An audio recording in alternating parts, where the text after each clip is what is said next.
This is the teacher preview video for the Google Slides topic Shape Identification. This is all about 2D shapes, and it can be assigned in Google Classroom.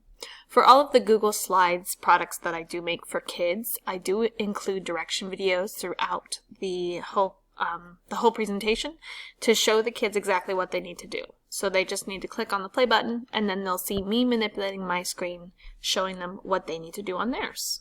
So the first section, they're going to be finding all of whatever shape is listed. So this screen is find all of the triangles and color them. They're going to be using the fill-in tool once they find a triangle. So they're going to find a triangle, they're going to click on it, and then they're going to go up and find the paint can, the fill color tool. They're going to click on that, and then they can pick whatever color they want to fill it in. And then they'll just keep searching, and they'll find another one. Click on it and do the same thing until there are no more triangles for them to color.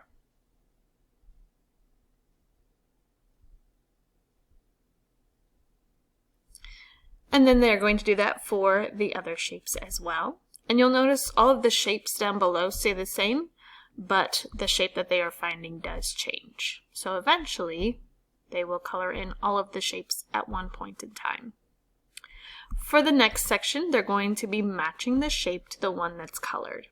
So they have a colored shape over here with a check mark, and then they have white shapes that are that they need to identify which one matches. So we're going to just take this check mark, click, and drag it over top of the shape that does match. And we have that for several shapes over here. And then for this last section, they're going to find the word for the shape that is listed. So we have the shape up here, then they're going to read or sound out the best they can to find which word for the shape. So we're going to take this check mark again and just put it right over top of the word that matches. So I'll show you the rest of those.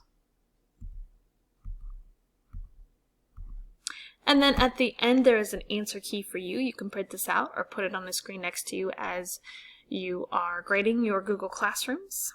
But just remember to delete that before assigning.